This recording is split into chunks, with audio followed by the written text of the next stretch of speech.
All right, 4 episodes into Daredevil, and it's another slow slog, and more indications of what I worried about. And it's a foregone conclusion at this point. They are giving some amount of nod to the whole stupid thing about the Punisher symbol.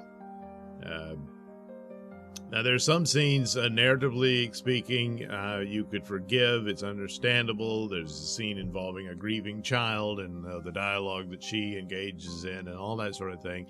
And, okay, yeah, but, man, what this was symbolic of at the time and all the terrible things that happened as a result of this mindset, it was a stupid move to pursue this.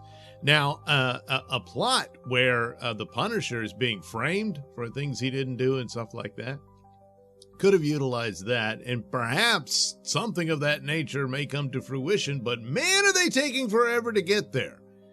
Still nothing about why the first episode happened the way it did. And I thought, well, is there a bigger plot here as to what's going on and whatnot? Very little anything else of groundwork put here. Of course, probably incapable of doing it. Maybe they'll shoehorn it in and follow it up for another season, but you've got to make this season solid. And I know they had to reshoot it, and that first episode, by all admission now, was not the original first episode. You know? And fixing this and fixing that and cobbling it together, and you still don't really have enough here. There's no patience for it. And it again, the problems the show's having is that nobody showed up to begin with. They don't trust the MCU brand anymore. And so this is more serious damage than that. I mean, because even if they had done well, I suppose really positive word of mouth might have brought them back in to give it a shot. Could be interesting to see once all episodes are out. Will the binge numbers give it a boost and that sort of thing? Possibly, I suppose. But, man, there's a few curious things here and there. Gee, I hope it goes somewhere, you know. But you're 4 episodes in. And, of course, the overall plot is Matt Murdock and Wilson Fisk are both trying to bury their dark side and embrace a new version of themselves. One of them is legitimately trying to do that. The other one is just lying to himself about it. And that is very clear by this episode. Can you guess which one?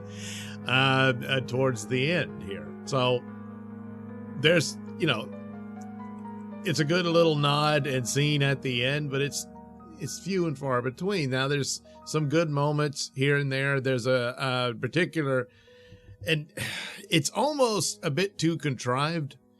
Frank Castle shows up, and it's significant, obviously, to the plot they're going with. But then all that gets kind of forgotten into it to have this confrontation between the two of them and their two takes on how to deal with crime and whatnot. And Frank calling Matt out.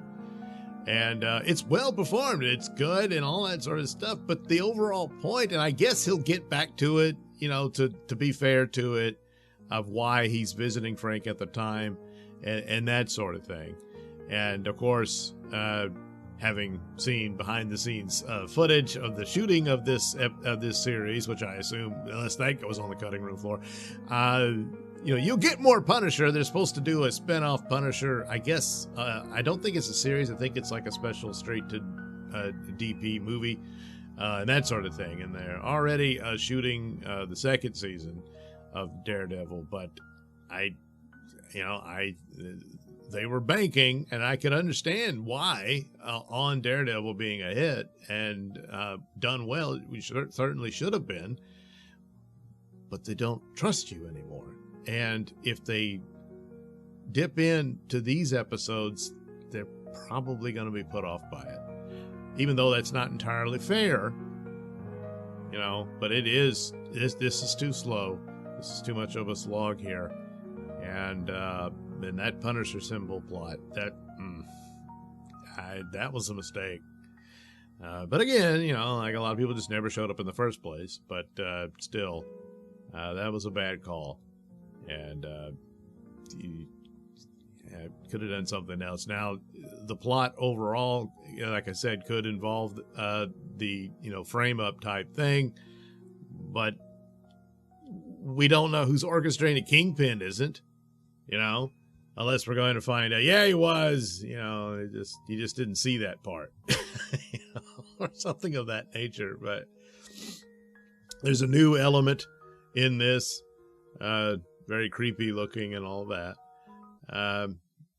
But you by now, at 4 episodes in, you needed more superhero stuff, and you're not getting it. And that's also a big problem for the show overall. And it's unfortunate because, like I said, you know, Charlie Cox does a great job in the character. You know, Bernthal, he just goes right back into Frank Castle, and of course, Vincent D'Onofrio is excellent as Kingpin and all his weird isms and whatnot. But it's sometimes it's like some of the cartoons of him and stuff is pretty straightforward and he's the big mob boss and everything. But this was an interesting take of how he performed that character, and you know, he's been kept pretty consistent with it, in spite of the MCU's ridiculous requirements and some of the like Hawkeye and then good God, Echo. Jeez Louise. But he's handled it, and it makes him an interesting character to watch. And then the ultimate conflict within himself, which how much of this is it real? I mean, it's an interesting thing where it's the balance of for what he wants people to see, and then what he's telling himself, and then what the reality is. So I guess you could say there's 3 parts to it of this battle with your dark side. But and then of course with Matt Murdock and his meeting with Frank pretty much spells it out of what the whole thing is.